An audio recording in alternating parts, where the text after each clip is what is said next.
कहानी है रामपुर गांव की, जहां के मर्द महिलाओं को हमेशा नीचा दिखाने की कोशिश में रहते। अरे अभी तक खाना नहीं आया, क्या मुझे एक और शादी करने की जरूरत है? नहीं जी नहीं, ऐसा मत करना, वरना मैं कहाँ जाऊंगी। खाना लेकर मैं अभी आई जी। गांव की पंचायत में भी फैसले हमेशा औरतों के खिलाफ ही रहते। मैं जो फैसला सुनाता हूँ वो भगवान की आज्ञा होती है। इस लड़के ने अपने मन से शादी करके अच्छा नहीं किया। लड़के को घर भेज दो और इसकी शादी इसकी जाति की किसी लड़के से करवा दो, लेकिन ये लड़की, इसे तो गांव के बाहर निकाल दो। नहीं नहीं जमींदार साहब, ये क्या बोल रहे हैं? ऐसा नहीं हो सकता। मेरी बेटी मासूम है, इसे अच्छे बुरे की समझ नहीं है। अरे कहाँ जाएगी ये बेचारी? कहाँ जाएगी? इतनी चिंता है तो पूरे परिवार का गांव निकाला कर देते हैं। बेचारे पूरे बसे बसाए परिवार को गांव छोड़ना पड़ता है। चाहे जो हो, अगर बेटियों को कंट्रोल नहीं कर सकते तो गांव में रहने का कोई मतलब नहीं है। यहाँ औरतों को दब कर रहना होगा। कोई भी अपने हिसाब से कुछ नहीं कर सकता, सब ईश्वर की मर्जी से ही होगा। तभी गांव का एक आदमी दौड़ा दौड़ा आता है।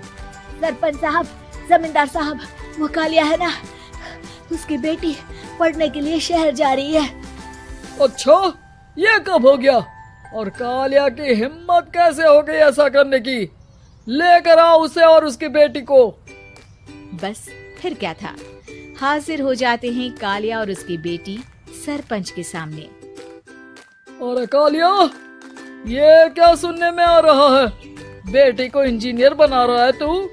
और ये बता, गांव में तो स्कूल नहीं है, फिर कहां से इतनी क्लास पास कर गई तेरी बेटी? राधा, जो कि कालिया की बेटी है, उसे लगता है कि सरपंच उसकी तारीफ कर रहे हैं। सरपंच जी, मैंने ऑनलाइन पढ़ाई की है, डिस्टेंस लर्निंग से। सभी में मैंने अच्छे नंबर पाए हैं, जिसे देखते हुए शहर की इंजीनियरिंग कॉलेज में मुझे स्कॉलरशिप मिली है। वाह जी वाह, क्या होती है ये? पहले तो ये बताओ, फिर आगे की बात करते हैं। पूरा गांव राधा की बात सुन रहा था और राधा बोलती जा रही थी। तो ऐसे मैं फ्री में एक अच्छी शिक्षा लेकर गांव में जो कुछ परेशानियां हैं, जैसे बिजली, पानी और इंटरनेट जैसी समस्याओं के लिए काम करूंगी। मैं गांव को शहर से जोड़ने के लिए पुल का निर्माण करवाने का प्रस्ताव रखूंगी। मुझे पूरी उम्मीद है कि जल्द ही हमारा गांव भी तरक्की की राह पर चल पड़ेगा। राधा की बात सुनकर सारे गांव वाले ताली बजाने लगते हैं। सरपंच को समझ नहीं आता कि वो क्या करे। चुप रह नादान लड़की, गांव के खिलाफ जाने के लिए तुझे गांव से बेदखल कर दिया जाएगा, वो भी पूरे परिवार के साथ। और हाँ, अगर ठीक से गांव में रहना चाहती है तो ये पढ़ाई लिखाई छोड़ दे। हम तेरे लिए गांव का कोई होनहार लड़का देखेंगे। तभी गांव का एक आदमी बोल पड़ता है। अरे नहीं नहीं सरपंच जी, राधा बिटिया जो बता रही है, अगर वैसा हो जाए तो हम लोगों को पैसा कमाने के लिए बाहर नहीं जाना पड़ेगा। हाँ जी, और ना ही कोसों दूर पानी के लिए भटकना पड़ेगा। हमारे बच्चे भी अच्छी पढ़ाई कर सकेंगे और आगे बढ़ेंगे, ना कि हमारी तरह खेती करते बैठेंगे। क्यों गांव वालों, राधा बिटिया का साथ देना चाहिए ना। सरपंच देखता है कि गांव राधा के साथ है तो वो चुप हो जाता है। वो घर आकर अपने सलाहकार से बात करता है, जो बहुत ही चालाक किस्म का इंसान होता है। अरे सरपंच साहब, आपको बहुत ही होशियारी से काम लेना पड़ेगा। एक बार गांव तरक्की कर गया, यहाँ के बालक पढ़ लिए तो कोई ना पूछेगा आपको। और फिर ये जो बेटा और बेटी है ना आपके, इनको भी आम लोगों की तरह ही जीवन जीना होगा। हाँ, लेकिन करे तो क्या करे?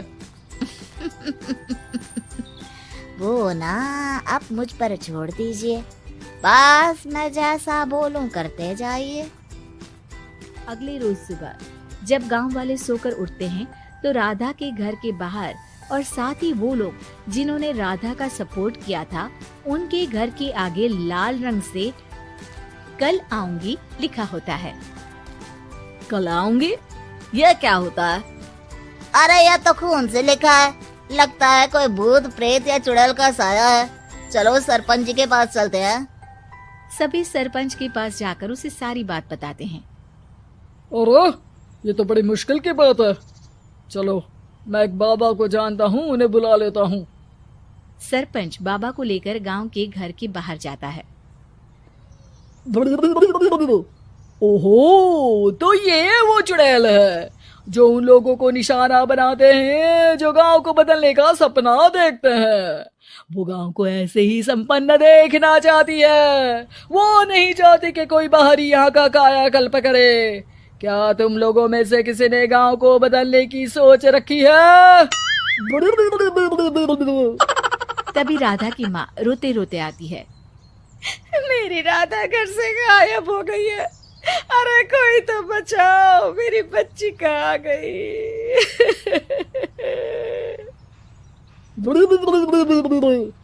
ले गई वो चुड़ैल, तेरी बच्ची को ले गई। अब वो उसे श्रापित करके छोड़ेगी, उस पर चुड़ैल का साया हो जाएगा। तभी बुरी सी हालत में राधा भी वहां आ जाती है। उसके बाल चुड़ैल की तरह फैले होते हैं और कपड़ों में खून लगा होता है। सभी राधा को देखकर डर जाते हैं। माँ, पता नहीं मुझे कौन उठा कर ले गया था। अरे दूर दूर हो जा चुड़ैल, अब हम लोग इस गांव में नहीं रुकेंगे। अरे कैसे बातें कर रहे हैं आप? कल तो आप मेरे भरोसे गांव का हुलिया बदलने, अपने बच्चों को पढ़ाने और तरक्की उन्नति की बात कर रहे थे, तो आज क्या हो गया आपको? ये फिर तुम लोगों को बहकाएगी। ये चुड़ैल गांव में आ चुकी है, ऐसे ही ये तुम्हारे घर के बच्चों को भी ले जाएगी। गांव वाले राधा को गांव से बाहर निकाल देते हैं। उसके माँ बाप रोते रहते हैं, लेकिन गांव वाले नहीं मानते। मैं भी अपनी बहन के साथ गांव के बाहर रहूंगा, लेकिन वो पढ़ाई नहीं छोड़ेगी। वहीं सरपंच के घर पर सलाहकार कहता है। देखा, सांप भी मर गया और लाठी भी नहीं टूटी। लेकिन अगले ही दिन सरपंच के घर के बाहर भी वही शब्द लिखे होते हैं। और फिर सरपंच की बीवी कहती है, हमारी बेटी को किसी ने अगवा कर लिया है। तभी राधा का भाई वहां आ जाता है। अरे गांव वालों, मैंने सरपंच जी की बेटी को देखा था। वो चुड़ैल उसे उठाकर ले जा रही थी। अरे क्या मजाक कर रहे हो? नहीं नहीं सरपंच जी, आप नहीं जानते। वो चुड़ैल अब आपकी बेटी में आ जाएगी, जैसे राधा के अंदर आ गई थी। तभी सरपंच की बेटी वैसी ही हालत में वहां आती है जैसे राधा आई थी। पापा, पता नहीं कैसे मैं गायब हो गई थी। चुड़ैल, इसके अंदर भी चुड़ैल का साया है, मारो इसे। अरे नहीं नहीं, इसे भी राधा के पास गांव के बाहर ही भेज दो। अरे चुप रहो, मेरी बेटी कहीं नहीं जाएगी और चुड़ैल वुड़ैल कुछ नहीं होता है। अरे कैसे बात कर रहे हो सरपंच जी? आप तो बोल रहे थे कि आपका फैसला भगवान का ज्ञान होता है, तो अपने पर बात आई तो अब आप ऐसे बोल रहे हैं। अरे ना ना ना, आपको अपनी बेटी को त्यागना ही होगा। अरे बुलाओ बाबा को। राधा का भाई बाबा को ले आता है, जिसे अब गांव वालों के डर के कारण सच बोलना पड़ता है। मैं कोई बाबा नहीं हूँ, मैं तो मोची था। ये सलाहकार महोदय ने मुझे कहा था एक्टिंग करने को। अब वो मुझे पैसे देने वाले हैं। अब मुझे माफ कर दो। गलती हो गई, मुझे माफ कर दो। तभी वहां राधा आ जाती है। देखा सरपंच जी, जब गांव के बच्चे साक्षर होंगे तो आप जैसे लोगों की चालाकी नहीं चलेगी।